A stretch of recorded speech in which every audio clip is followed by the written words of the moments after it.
máa wò pé àṣà ò pẹ́ ló kó bẹ́ẹ̀ rí ẹ má ṣe bínú kí gbogbo ẹ̀ bá lè dáa náà ni ẹ káàbọ̀ sí ìkànnì JDN Radio 101.5 FM eléyìí tó kalẹ̀ sí Joyce B Road ní Òkè Àdó níbí ìbáyìí tẹ́ bá ti ń gbọ́ ẹ̀dìdì ẹ mú jó yẹ kẹ́ ti mọ̀ pé ètò yìí ètò wa Voice of Music òun náà ni ó gorí afẹ́fẹ́ eléyìí tó máa ń wáyé ní gbogbo ọjọ́ sátidé bí irú ọjọ́ tí ò ní láàárín agogo 5 sí 5 ààbọ̀ Voice of Music ohun orin náà ni ẹ̀ ń gbọ́ ní ìkànnì JDN Radio 101.5 FM orúkọ tèmi ò yí padà Olúwatóbilọ́ba Michael ọmọ náà bíbí Mr and Mrs Akínbọ̀dé ni mo tún kí wa wípé ẹ tún káàbọ̀ sórí ètò fún tìrọ̀lẹ́ òní.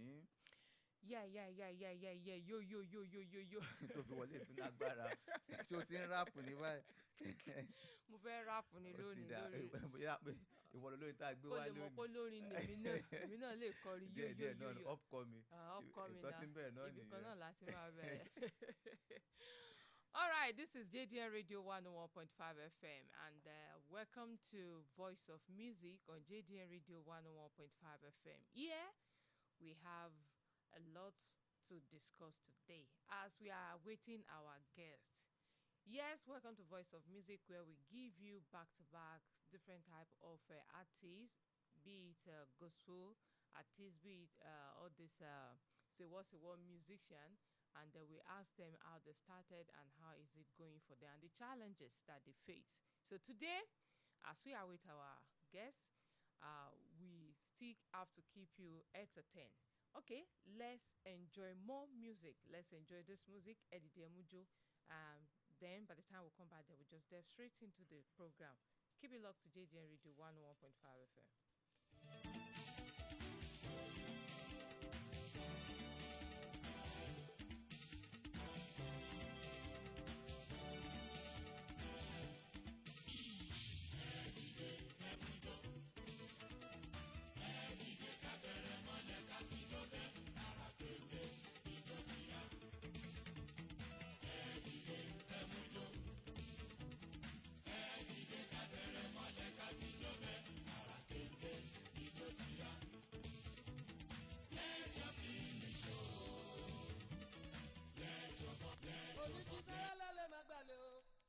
Maju alẹ́ òní. Ariwo dèrè o.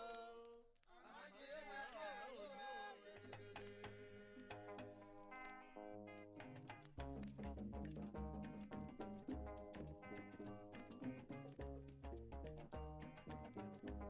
Ìyálóde ọmọ dúdú bí èèyàn. Ìyá àgbà ọmọ yẹ̀yọ̀ bí èèyàn. Ọ̀rọ̀ ẹ̀dá mi lára mi lọ́nà yìí ló bẹ̀rẹ̀.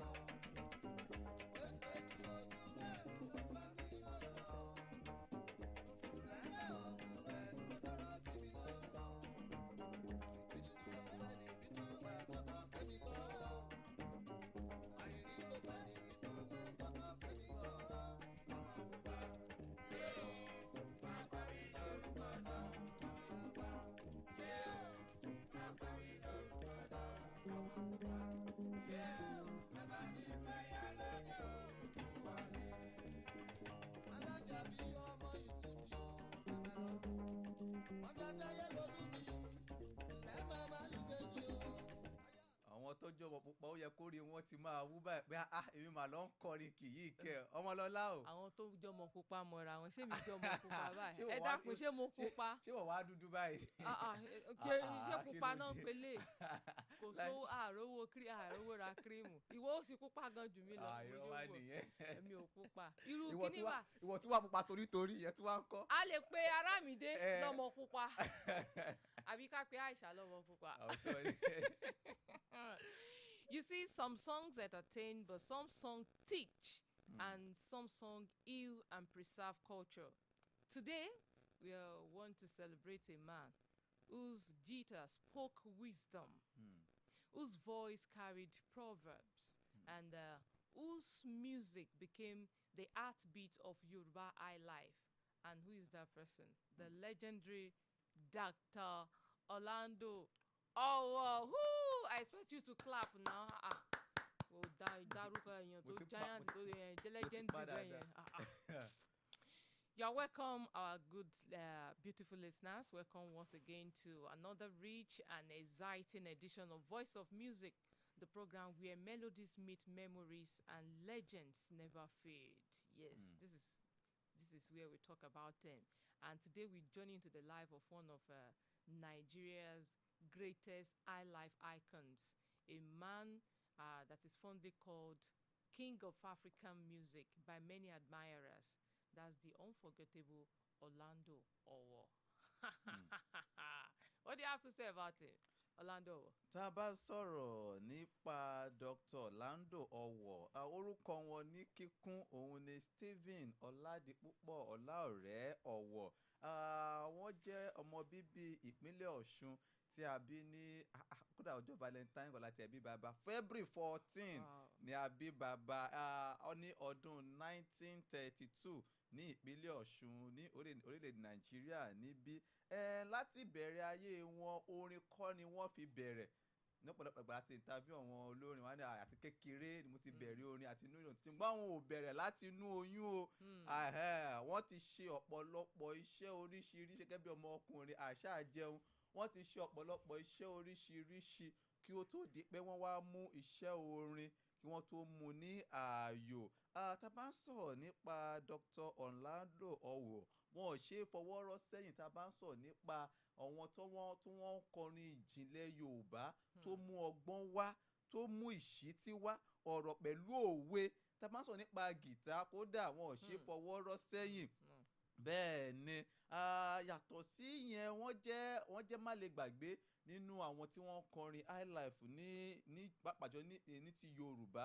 Àwọn ò ṣe é fi ọwọ́ rọ́ sí ẹ̀yìn. Tá a bá sọ̀rọ̀ nípa Dr. Orlando Owo, oríṣiríṣi ìṣẹ̀lẹ̀ náà ni ó ti ṣẹlẹ̀ sí wọn tí wọ́n tún wá lò náà láti fi kọrin káwọn náà ká bá fi ṣe àríkọ́gbọ́n àti àwòkọ́ṣe.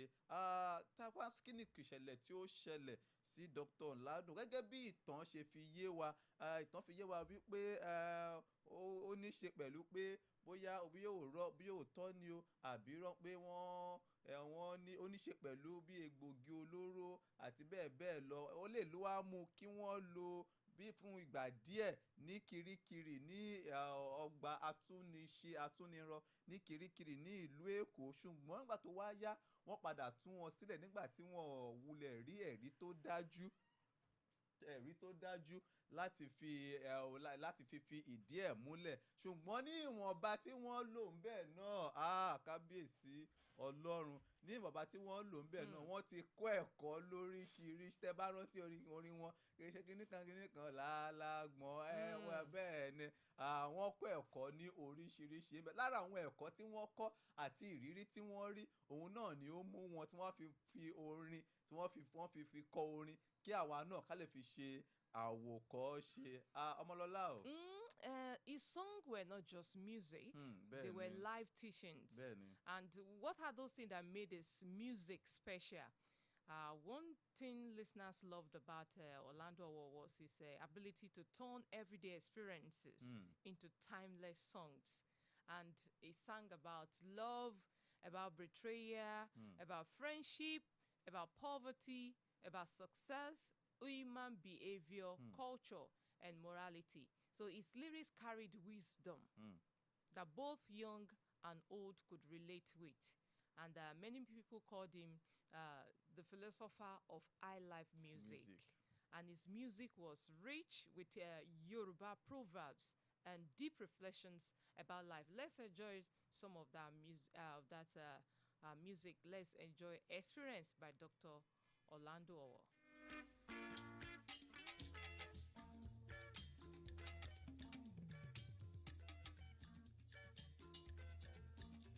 Ó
ẹni ẹni ìjà òde bá lè ń pera ẹ̀ lọ́kùnrin kò sí bí wọ́n ṣe lè lágídí tó bá wọ̀ wọ́n bì kan kíá lára ẹ̀ máa ìyàwó tó yà lọ́mọdé sọ pé ó bà yá ẹ tíyà bá tó yà yóò máa ní your mind go touch ọkàn á balẹ̀. ẹjọ́ àìkàìmọye suspect lálágbọ̀n kọ́lọ́n kí ó ṣàánú wa. má lọ ṣìwàwù torí alágbọ̀n. ọlọ́run má jà rógun àkóbá àní kó bára wa àní kó bá yàn lágbára ọlọ́run àwa náà àdẹ̀ ní kó bára wa. ìkànnì JDN Radio 101.5 FM náà ni ẹ̀ ń gbọ́ lọ́wọ́ ètò yìí ètò wa Voice of Music òun náà ni a wà yé Dr. Orlando Owo ọ̀hún náà ni là ń gbìyànjú láti sọ ìwọ̀nba tí a lè sọ lórí wọn ní ìtẹ̀síwájú tá a bá sọ nípa àwọn orin tí Dr. Orlando Owo tí wọ́n kọ kó tó di pé wọ́n ṣe aláìsí wọ́n kọrin náà ilẹ̀kùn ọ̀hún náà wọ́n gbìyànjú kákọ̀ mẹ́nuba bíi mélòó kan nínú àwọn orin eléyìí tí wọ́n ti kọ lára àwọn orin wọn láti rí Money Palava láti rí ọmọ pupa mọ̀yọ́ ọmọ pupa pupa lèmi fẹ́ tọ́ jọ̀wọ́ mo fẹ́ràn rẹ. lára àwọn orin wọn náà ni Experience wọ́n ti sọ̀rọ̀ lára àwọn orin wọn náà láti rí Sisi Alágbádá ìyàwó àsìkò orí mi ire àgbáyé woman ẹ̀yin òṣèlú wa wọ́n tún kọrin wọ́n ní late General Muritala Muhammed lára àwọn orin tí wọ́n kọ náà nìyẹn Mercy Olúwa ló ń ṣe lára àwọn orin tí Dr. Orlando Owo Àríyá Special ajé ni eléyìí ní agbára díẹ̀ tọ́ ọwọ́ orin tí wọ́n ṣàkọ kínní kan nìyá òun kínní kan nìyá mi ló wà ń bẹ̀ ẹ jẹ́ ká fún yẹn náà. wà ní ìyá dókítà. ẹ jẹ́ ká fún yẹn. wọ́n lálùbáríkà ó gbé fún. tọ́ orin tí wọ́n kọrin rẹ́rẹ́rẹ́ ilẹ̀ ọkùn àlè máa mẹ́nu gba gbogbo rẹ̀ ọmọlọ́lá ọ̀ṣọ́túnkù lọ́wọ́ ń bẹ̀ yẹn. mo ráwọn kan bíi àjòjì ọmọ ládùúgbò lógúnlógún lady Money Palava owó yìí ni bọ̀dálọ́dẹ̀ Experience and these songs as it was being said is dominated parties, weddings, beer parlors and radio stations across Nigeria during his peak years and even today many of his songs still remains evergreen. And when you talk about his musical style, Orlando Owo musical had a special identity. That is, when his guitar started playing, listeners could immediately recognize his sound, and that is one thing about it. So, and his style featured smooth guitar rhythms, talking drums, conversational singing, traditional Yoruba percussion, then storytelling lyrics. So, and he didn't rush his music. He allowed every instrument to breathe and communicate emotions. So that uniqueness made him to stand out among high life legends. Tá a bá ń sọ̀rọ̀ nípa pé irú ikú gan ló pa Dr. Orlando Owo. Before you talk about his death, let's talk about the challenges he faced. Okay. He was said to have, like many great musicians, Orlando Owo experienced difficult times. As it was being said that he battled financial struggles, industry competition. We still have it up to today. Then he battled health challenges. Then piracy issues. That is one of the major problem. And at some point, he reportedly lost valuable musical equipment and faced setbacks that affected his career. But yet he remained committed to music and continued performing for his fans. And his resilience became part of his story. Ní àfikún tí a bá wá ń sọ̀rọ̀ nípa irú ikú eléyìí tí ó pa Orlando Owo, ìtàn àti ìwádìí fi yé wa wípé wọ́n kú ní ọdún 2008 ìyẹn ní oṣù kọkànlá ọjọ́ kẹrin, that's November 4, 2008 ní ìlú Èkó. Ìtàn fi yé wa wípé pẹ̀lú ìwádìí fi yé wa wípé wọ́n kú ní àtàrí oríṣiríṣi àìsàn eléyìí tó ti ṣẹ̀gẹ̀dẹ̀ sí ara, pàápàá jùlọ wọ́n dárúkọ pneumonia àti àwọn àìsàn àgbà eléyìí tí ó ṣe wọ́n. Wọ́n kú nígbà tí wọ́n pé 76 years old. òun ni bàbá nígbà tí wọ́n ṣe aláìsí nínú ilé ìwòsàn tí wọ́n ti ń gba ìtọ́jú ní ìlú Èkó, òun náà ni wọ́n kú sí. Ìtàn dẹ̀ fi tán látìgbà tí wọ́n kú lóòótọ́, ṣùgbọ́n àwọn orin àwọn ipa tí wọ́n ti kó nínú music industry ó ṣì wà títí di òní. Òun náà ló tún fún wa ní àǹfààní láti máa sọ̀rọ̀ nípa Dr. Orlando Owoh. And before his death, it was said that his contribution to Nigerian music helped to shape Nigerian highlife and juju music, as he inspired generations of musicians with his originality, his lyrical wisdom, his cultural preservation, and his stagecraft. So he proved that music can educate while also entertaining people. And long before social media trends, Orlando Owoh used music to discuss real life issues that is affecting society. Nígbà tí wọ́n ṣe aláìsí, ìtàn fi yé wa wípé àwọn kì í kan ọmọ fọ́lọ́mọ, ṣùgbọ́n ìtàn fi yé wa wípé ọmọ bíi mẹ́rìnlá àbá náà gbìyànjú ní ayé o. Ọmọ bíi mẹ́rìnlá òun ni wọ́n fi sílẹ̀, ṣùgbọ́n kì í ṣe fún ìyàwó kan. What do you expect? You don't talk about no. I will not agree. Àwọn tó jẹ́ pé they are just side, àwọn tó yẹn ṣe ń dìde gan, àwọn gómìnir gan ti ń dùn wọ́n. Ògbé yìí tó ń lọ lọ́wọ́lọ́wọ́ nílùú nígboro lọ́wọ́ báyìí. Méjì gbà wọ́n náà bẹ̀rẹ̀. Àwọn gan. Wọn kéré inú ayé. Ká tó wá sọ ti bàbá Orlando Owoh. Ṣọ́ra ẹ̀ o.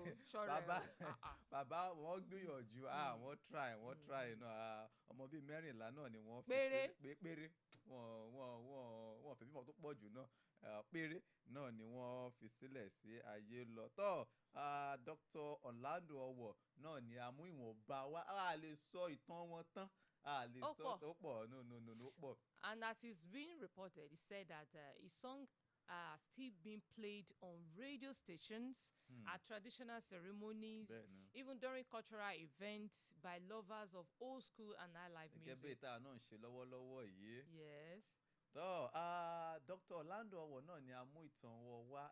Wọ́n jẹ́ má lè gbàgbé tí kò yẹ kí a gbàgbé, tí kò ọ̀dẹ̀ ṣe fi ọwọ́ rọ́ sí ẹ̀yìn nítorí àwọn ipa ribiribi eléyìí tí wọ́n ti kó nínú music industry. Pàápàá jù nípa àwọn ipa bí orin wọn ṣe máa ń kọ́ wa ní àwọn ẹ̀kọ́, pàápàá nípa ti àṣà, ìṣe, nípa ti life experience wọn eléyìí tí wọ́n fẹ́ káwọn ká fi ṣe àwòkọ́ṣe àti àríkọ́gbọ́n. Ọmọlọ́lá o. And there's a message to young artists over there. Àwọn tán tí ìdébí kan. Bẹ́ẹ̀ni, tí wọ́n ti ń gapá. Tán ti ń bóyàwó yẹn, wọ́n ti ń bó gbogbo ọ̀lẹ̀ jíjẹ. Ìwọ ló mọ̀ yẹn. So Orlando Owoh's life teaches upcoming musicians to stay original. Bẹ́ẹ̀ni, no fake life. To respect culture. Be consistent. Bẹ́ẹ̀ni. And let music carry meaning. Build a legacy, not just popularity. Bẹ́ẹ̀ni. Tábà ní ká máa àkókò tí kò wá pápá mọ́ra. Tábà ká máa sọ̀rọ̀ wọn lọ. Kì í ṣe nǹkan tí a lè sọ tán. Ọmọdé mọ̀ọ́gẹ̀ ìpéjú báyìí náà ni àlàáfíà ló wà. Àwọn oníkájẹran pẹ́ lẹ́nu, ṣùgbọ́n òfà ọ̀nà fún náà ni ò jẹ́. Tẹ́ bá gbádùn wa lórí ètò wa Voice of Music fún ti òní, ẹ tún pàdé wa ní ọ̀sẹ̀ tó ń bọ̀ ní dédé aago 5 sí 5:30, nígbà tá a tún máa gbé olórin míì wá, tàbí tá a tún máa mú ìtàn olórin akọni míì wá sórí ètò fún ti ọ̀sẹ̀ tó ń bọ̀. Olúwatóbilọ́ba lèmi ń dágbére fún wa pé ìpàdé wa tún di ọjọ́ mẹ́jọ. Ọmọlọ́lá o. Legends may leave the stage, but their melodies never leave our hearts. Today on Voice of Music, we celebrated the unforgettable journey of the great Orlando Owoh, a man whose guitar spoke wisdom and whose music became a cultural treasure. So, from storytelling to high-life rhythms, Orlando Owoh gave Nigeria music with soul, meaning, and identity. So, thank you for staying with us on this beautiful musical journey. I remain Omolola Kalejaye Damisa, reminding you that good music is not just heard, it is felt, remembered, and passed from generation to generation. Till next time on Voice of Music, keep listening, keep learning, and keep the rhythm alive. My name is Omolola Kalejaye Damisa. See you next week. Bye.